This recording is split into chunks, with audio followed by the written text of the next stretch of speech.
Platform Engineering with Matthew Casperson.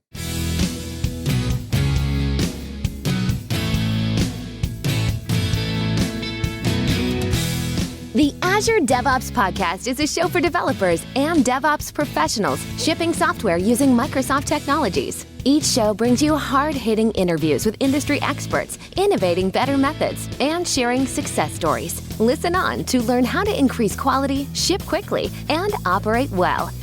And now your host, Jeffrey Palermo.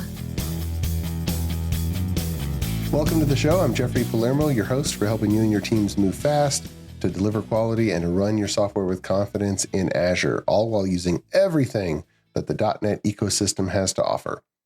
The podcast is sponsored by ClearMeasure, a full-service software architecture and engineering firm that empowers software projects for business-critical needs. And quick announcement, my architect forums are going strong. Signups for the next session are up. And if you lead a software team and are looking to collaborate with some of your peer architect leaders out there in the industry, then you can sign up at the link in the show notes. And we understand that there's lots of educational material out there for developers and all kinds of technologies. But for people who are leading developers, sometimes you might feel like you're on your own. So this forum is for that. And of course, for those of you who are looking for Programming with Palermo, my video podcast, you can just search for it in any of the directories and you'll be able to find it.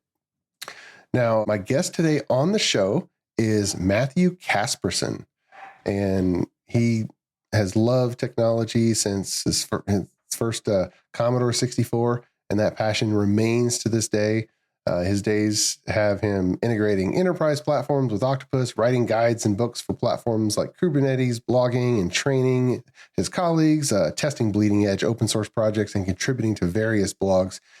He's also a 5-star published author and has created solutions that Red Hat felt was worthy of being submitted for a patent, and CEOs have endorsed his development skills on LinkedIn.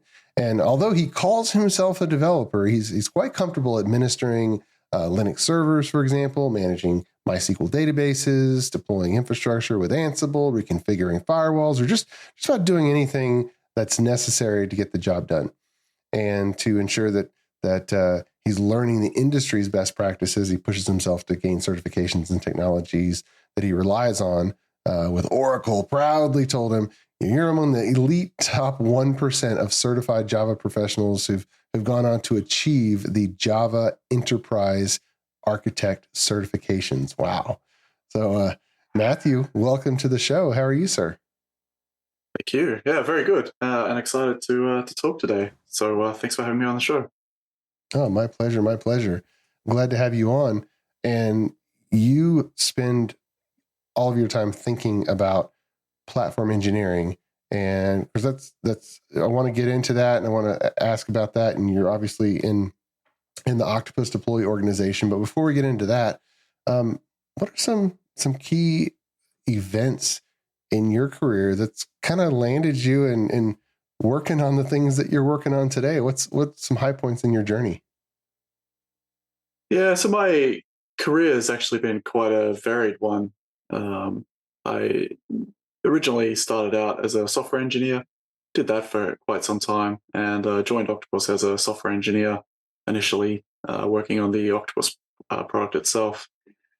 But in the last couple of years, I've moved between a few different teams. So I moved into marketing for about a year, spent some time as in a DevRel role, and now actually moved into the sales team as a solutions engineer.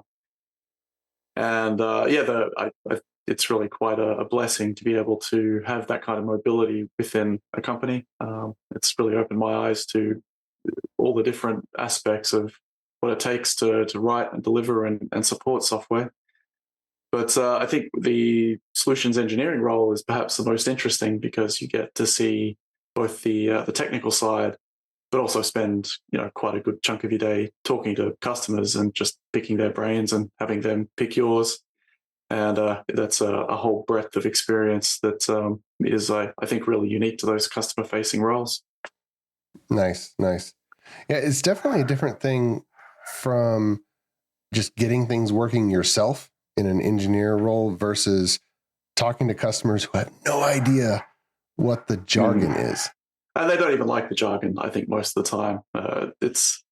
There's always that little moment of camaraderie, I think, where you kind of admit to each other that we can get past the jargon now and just actually talk about what you want to achieve and how you want to achieve it, and we'll drop the buzzwords and the marketing speak and just get down to it. So I look, the people you talk to there, at the end of the day, they're just regular people.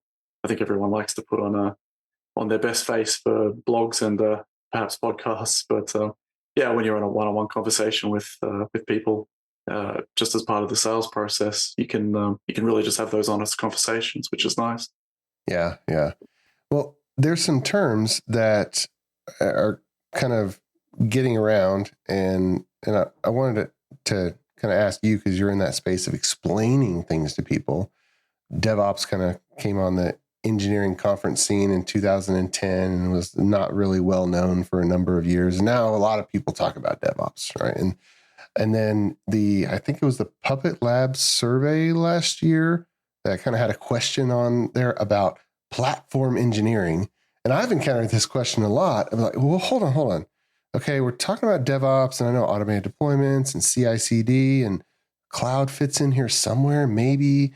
But what is platform engineering? Is it the same? Is it different? What the heck is this new word, platform engineering? Yeah, so it's something we've struggled with, I think. There's obviously a lot of overlap between a lot of these disciplines, DevOps, SRE, platform engineering. I mean, you're going to find a lot of commonality there between all the disciplines. I think the approach that I've kind of taken, and this may be an unpopular one, but DevOps is very hard to talk about these days. And I think it's mostly because it's become so all-encompassing that it's almost unfalsifiable at this point. Like there's no role you can take in a company that is technically oriented that doesn't fall under DevOps. You have the DevOps life cycle, which is that kind of infinity symbol that talks about all the planning and testing and coding, deploying, releasing, supporting, operating, which is everything, right? So DevOps is it's really grown into being everything that goes into writing and releasing and supporting software. And then you have the DORA report that I think has recently included cultural foundations. How well do you work as a team? Is a blameless culture? Is there a lot of are people inquisitive and free to explore? And so not only is it all the technical aspects that go into DevOps, but it's also the building and relationships within teams. And I mean, at the end of the day, then it's almost impossible to point to any particular job and say that's not DevOps anymore. It's kind of just become a catch-all term that becomes very hard to talk about more generally. But I think with platform engineering, then it's more of a specific subset of tasks that a team will take as part of DevOps. So they're mostly they're going to be focused on the developer experience. So you take a look at like a company like Amazon, for example. I think it was earlier this year or perhaps last year, there was a post on Insider that talked about the Amazon CEO building the Amazon software builder experience. And that was really the driving force behind that was a lot of the metrics that they were gathering from their internal engineering teams that said, 30% of your time is spent just on repetitive tasks, or, a third of engineers are spending 8 hours a week just on undifferentiated tasks. And so, I mean, you kind of expect a company like Amazon to be fairly well versed in practices like DevOps and site reliability. But there's clearly this gap that is still manifesting in these teams that results in engineers doing a lot of boring and unsatisfying work. And although this builder experience team doesn't talk about itself as being platform engineering, I mean, when you actually look into the kind of the tenets and what they're trying to achieve, it's they're very well aligned. And so the platform team is really focused on what is the experience of being an engineer and part of this company. How do we remove some of the drudgery and the points of frustration in that process? And I think that's a big difference from most of the other kind of paradigms or specialties that you see in DevOps, where they're more focused on the systems, like the things they're measuring are latency, uptime, outage windows, time to deploy, things like that. Mm-hmm. Whereas your platform team is going to be more focused on measuring the experience of the developers. Like, are you happy with what you do? Is the work that you do, are you contributing to meaningful work, or are you just doing these repetitive tasks? So I think that's probably the big difference there, is that it's your platform team is more looking inward and trying to make or scale up the team members as opposed to scaling up the technology. Okay. Now, we trace DevOps back to a conference in Europe around 2010, and there's like you said, the graphic for DevOps. When we talk about DevOps pipelines, where there's some concrete things, there's builds, there's testing, there's packaging a release candidate, there's deploying, there's the monitoring. And is there a known set of practices that fall within this new term platform engineering, or a text or an origin we can point to and say, yes, that's the definition? Yeah, so I think platform engineering today is kind of where something like GitOps was a couple of years ago. So you can trace GitOps back to, I think, a blog post by Weaveworks, I believe, where they talked about the process of operations by pull request. Mm-hmm. But the definition of something like GitOps has obviously evolved over the years to incorporate more fixed principles or processes that people should adopt. And I think platform engineering is kind of today where GitOps was a couple of years ago. Like, people have a general sense of what it should be, and maybe understand the things they should be measuring, or what success looks like. But I don't think there is actually a fixed set of processes that anyone has really settled on. Mm-hmm. Certainly, it's challenging for us to talk about platform engineering because there's not a lot of the terminology is not consistent. Most people aren't speaking about platform engineering using the same terms or understanding it in the same context. So it's a very fluid field. I think we'll see a lot of interpretations, I think, coming out of it. But yeah, in terms of is there a flow chart you can follow today to do platform engineering? The answer is no, probably not. It is quite a young field, and people embarking on it today will be the pioneers. Okay. So just like early in the DevOps world, it was people talking about a set of capabilities, and certainly automated deployments was core in that. And that's why, people think of Octopus Deploy as, hey, this is a DevOps tool because it's part of the process. I haven't seen, if you have you seen, we have DevOps engineers now. Have you seen any of the job boards coming out with, we need to hire a platform engineering director or platform engineering analyst, or whatever the terms would be? Yeah, so Amazon's obviously a good example. If you go and search their job site for ASBX, you'll probably find half a dozen roles that they're specifically hiring in this kind of field. And we're certainly talking to a lot of platform teams just as part of the sales process with Octopus. So there's definitely, I think, an understanding that this paradigm or this focus is important, and important enough to be funded with actual jobs and job titles. But I think the challenge is that a lot of people have been, maybe just like you could hire a DevOps engineer without ever really knowing what that person's supposed to do. I suspect you can also hire a lot of platform teams without quite understanding what change they're supposed to be making. But in terms of actual teams, like well-formed and funded teams, they're definitely out there. Okay. So how does this influence your work at Octopus? What does your kind of day-to-day or week look like in your role at Octopus Deploy?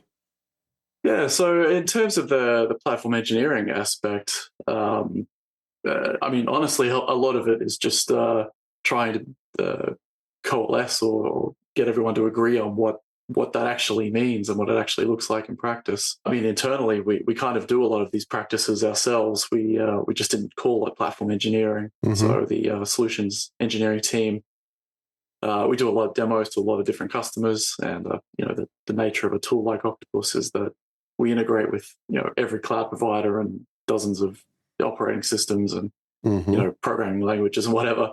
So these demos are fairly complex, and they can take a lot of time to build anything that looks convincing and targets the actual technology stack of a potential customer. Right.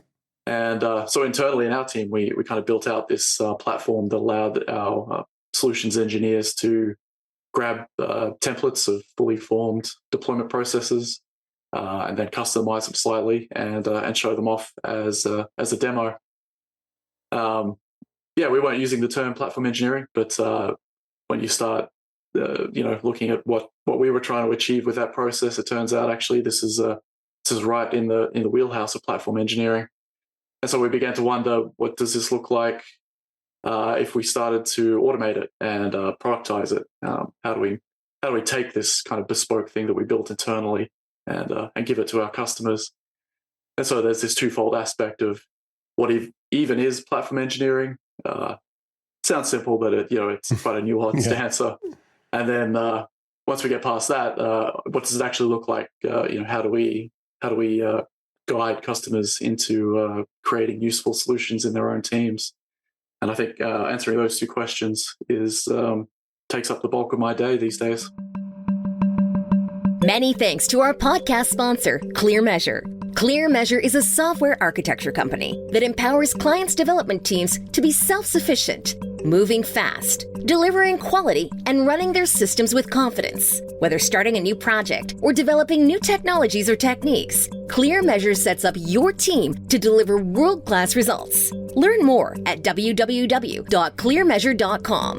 ClearMeasure, empowering software delivery. ClearMeasure is also happy to be a sponsor of the video podcast, Programming with Palermo. Watch, learn, and program alongside Chief Architect Jeffrey Palermo. Videos are added weekly and available on syndicated locations supporting video podcast or by visiting palermo.network. Tune in today. What aspect of it do you think you have figured out at this point? Yeah, so I think what we've figured out is that it goes back to your first question, like what's the difference between platform engineering and DevOps or something like SRE? Mm-hmm. And I think the thing that we've settled on, it's a couple of analogies that help people understand why platform engineering is important. And the simple analogy here is how do you build like a very nice PowerPoint presentation? So I'm not a graphic artist by any means. I'm quite terrible at drawing. If you ask me to build a really good PowerPoint, I could spend a week on it trying to tweak, online templates or build something myself. And it'll still look kind of terrible, right? But it's been a whole week of my time. Whereas if you got a designer to build a template PowerPoint presentation, I could copy that in 20 seconds and be building straight away. Mm-hmm. And so there's this order of magnitude of, efficiency that you get from just being able to select a previously designed template or, something that captures the best practice. Mm-hmm. And that same idea really applies to your entire engineering team. If there's always going to be edge cases, but a lot of the time you really just want to be able to give your team that opinionated golden path that they can copy and paste and just save themselves an entire week of trying to work it out themselves. And so there's actually a very nice quote or definition of architecture that I lean on a lot. It comes from a fairly old book on designing with UML.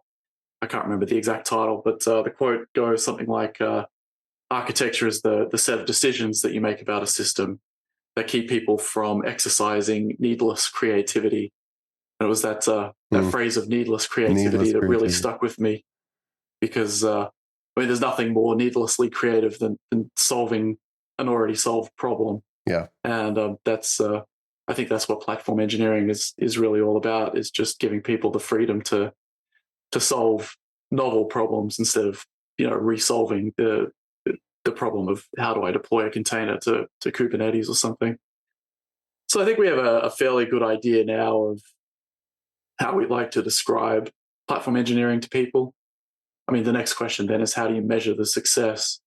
And I think like teams like Spotify have a really good model where they say, how long does it take a new engineer to commit their 10th PR? Mm-hmm. And that's like a metric that they can use to gauge how quickly people can get up and running. And that, again, is this distinction between something like platform engineering and, say, SRE, whereas an SRE is more interested in how well a system performs, or how often it goes out. Your platform team is really interested in that people number of how quickly can I get people up and running, how productive can they be, and how satisfied do they feel. So that's it sounds like a fairly simple first step of just defining what it even means, but that's it's been a surprising challenge internally, and we're still refining the message, but I think we've gotten that idea down pat. But the next really big challenge is, great, what does that actually look like in my company, right? How do I roll this out? What are the steps I need to take? And that's something we're working through now with some. We'll have some webinars and hopefully even publish even a blog series or a book that will give people a guideline that they can use to get platform engineering established in their own teams. So it would sound like this concept goes beyond what I normally think of as DevOps, and even into software engineering, and then even into, like you mentioned, the SRE space, or site reliability engineering, the monitoring space, or in other words, is it anything that a software team has to do a good job that is a solved problem, to make sure that they're not having to invent a solution, and that they know that everybody knows what the set of solved problems are? Yeah, so that's a pretty good summation, I think, is having a set of solutions, and then making sure that everyone knows that they exist and can actually consume them quite easily. I think as you look a bit forward beyond that, there is the notion that platform engineering should be largely self-service. A successful team is one that provides a solution that engineers want to actually use, not one that they've been told to use by the managers. Mm-hmm. And a big part of that is how do you consume their feedback? Like they'll have suggestions, they'll make changes. How do you keep that feedback cycle going? So it's not obviously initially you have to provide some sort of solution, but there is that ongoing aspect of keeping everything up to date and making sure that the solution you provide actually solves the problem, right? Not just the problem that you thought you were solving.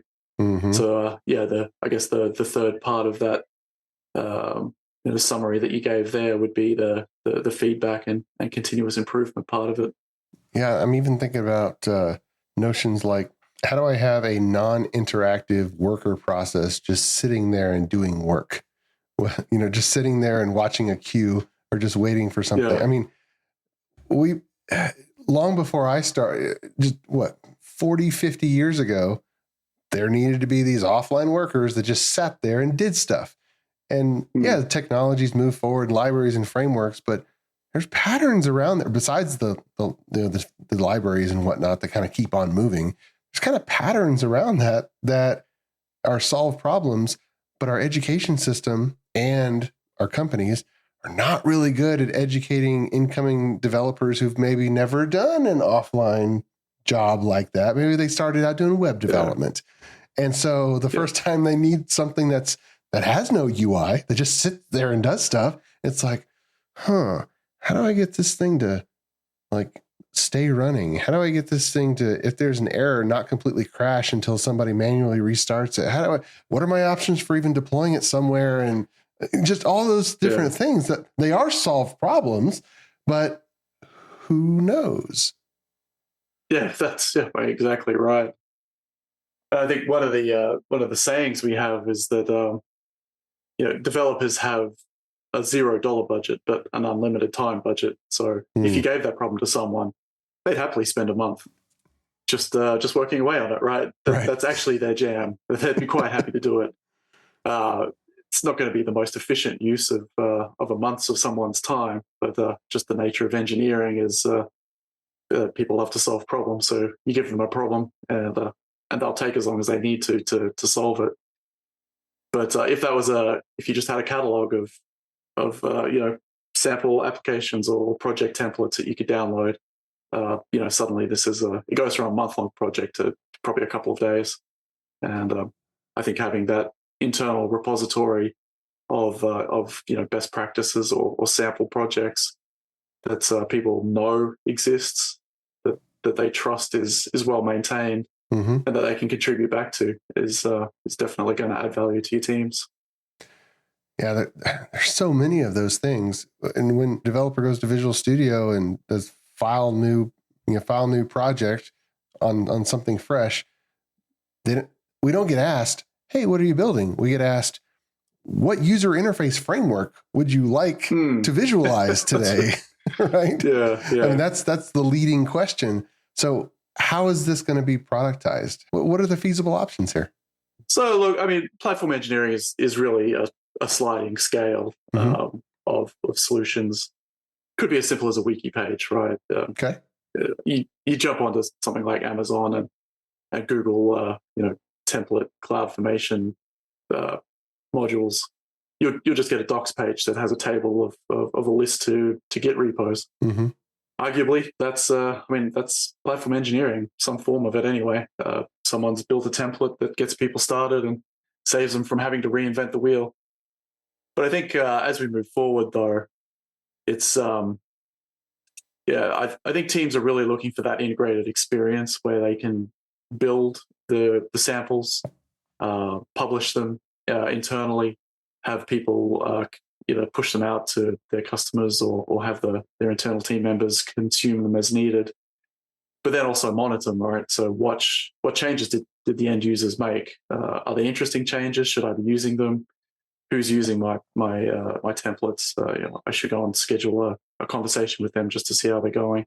And so I think the end productized version of this is very much treating the thing that you used to build as a one-off as a product in and of itself, and it's a product that you distribute internally, but then you also have to surround that product with all the business process that you'd find in any other commercial product, right? Like, who supports this? What happens when it needs to be updated? How do I get feedback? Is it a thumbs up or a thumbs down? Things like that. And so a lot of those business processes that you find outside of a product, I think are going to start moving into the product itself as the thing that you normally build, be it an application or a pipeline, a deployment pipeline, something like that. That goes from being just something you run to actually something you distribute as a product internally. And it seems like to realize this vision, it would force everyone involved to publish a template to actually take seriously dependency management and factoring out interfaces versus core logic. And so many samples out there. Yeah, there's a code sample out there, but you see a line of UI code right next to a line of Entity Framework code, right next to a line that calls out, to some web service. And so there's so much commonality or combinations of, well, you could talk over a web service. You could deploy this in AWS and Azure. You could have this UI, that UI, that if you approached it trying to satisfy all the different common stuff, you have a million combinations. So, but then to externalize all the variables of environment, it forces you to do architecture, which Does our industry teach that very well? No. Yeah, and so I mean, from a code point of view, obviously, like we've struggled with having demos that will span from a AWS Lambda to a Kubernetes pod to a an IIS service. Yeah, and so that's forced us internally to. I mean, we're just writing sample applications, but even architecting those to be able to demonstrate on all these different platforms. Yeah, it does what you said, right? You really have to think about where those lines have to be drawn, and which parts you split up. It's not a different concept, but because it's going to be deployed in a different environment, you have to have like a different code sample. Yeah, that's right. Yeah, but it's the same thing. It's interesting that you brought up the idea of dependencies as well, because I mean, even in the deployment space, your DevOps teams are having to take things like dependencies seriously. So I just read there's a Cyber Resiliency Act. It's either being planned. I'm not sure it's in effect yet. It might still be still being discussed. But one of their requirements is if you build software, you have to distribute a software bill of materials with it as well. Okay. And I think there's an executive order for US government agencies to also consider the availability of SBOMs in any software they buy. So yeah, suddenly, these deployment pipelines that used to just be, I mean, you did your best, but as long as they worked, no one really cared. Yeah. Suddenly you actually have like quite heavy legislation now impacting these pipelines. And you can imagine how hard it is to push out even just it sounds like a simple change, but making that change across 100 pipelines suddenly is a regulated some of that activity, undifferentiated work that engineers hate. And so it's a good opportunity here to kind of standardize and automate some of those internal processes through platform engineering. Right. It's a good idea on the face of it, because everybody should kind of have an inventory of all of the tools, libraries, frameworks that have been pulled in to make a piece of software a thing. And it's but in reality, so many people or so many members of development teams tend to have the ability to add a new library, add a new tool with no discussions whatsoever. That a lot of teams end up in a space where someone asks the question, hey, what outside tools are we using? Whether it be commercial, open source, whatever. And it's hard to answer that question.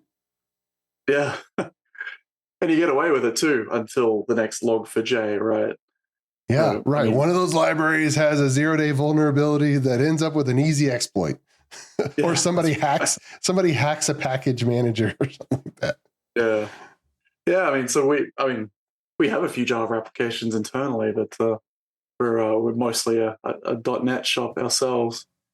But yeah, even when Log4j came around, I think it tied up quite a few people for a number of days, just running around, cataloging what apps we did build and what dependencies they had. I mean, that's thousands of dollars of just wasted time where ideally you just you type Log4j in a search box somewhere and you get all the hits that you need. Yeah. Well, we point to Log4j, or we point to that, forgot the name of that string library in the NPM package library that someone someone modified, and then all these other libraries use that string library. And so anybody that did kind of any significant JavaScript whatsoever, which tons of .NET teams, add in React or Angular or Vue and they're using the whole NPM ecosystem. And so one little common library. And so it's happened, it's happened in two other platforms. It's going to happen in NuGet. It's only a matter of time. I mean, somebody with a popular library, their credentials get compromised, and then somebody else puts out like a labeled minor patch release with a little bit of change. Like, boom, that's all it takes. Yeah, that's right. It is a matter of time, right?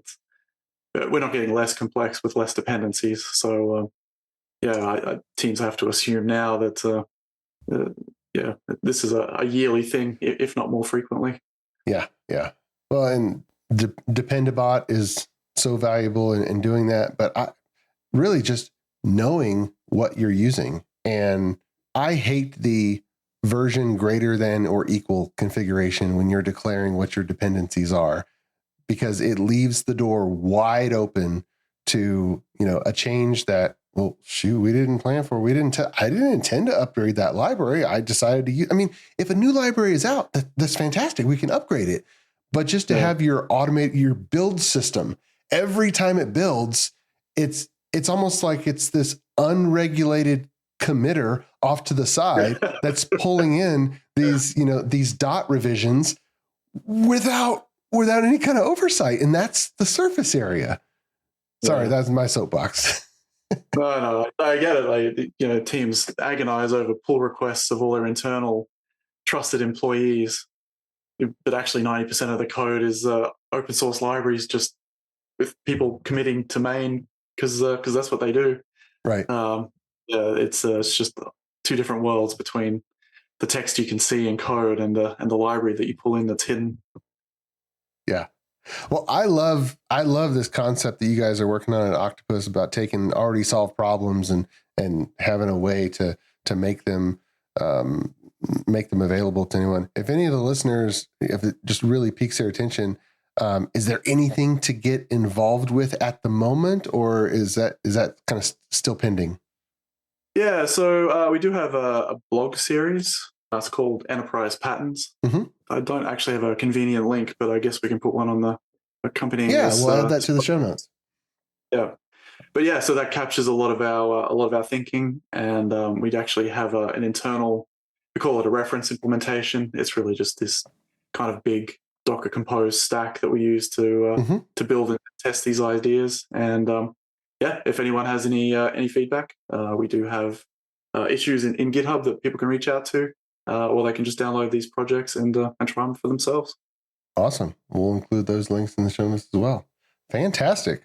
Well, this is a great topic, and I'm glad we're at the kind of the forefront of industry adoption, because you're right. It's a big problem, and our industry is only getting bigger, and developers are stretched and asked to do more and more all the time.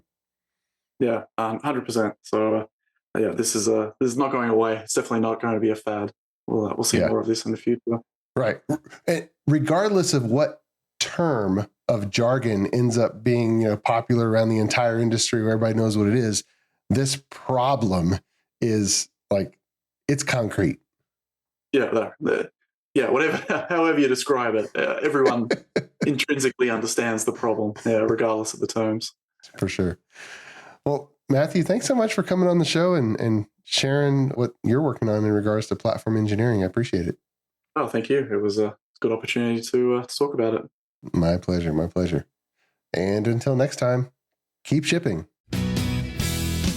You've been listening to the Azure DevOps Podcast, a show for developers and DevOps professionals shipping software using Microsoft technologies. Go to www.azuredevops.show for show notes and other episodes. On behalf of your host, Jeffrey Palermo, and our sponsors, thanks for listening, and may God bless you.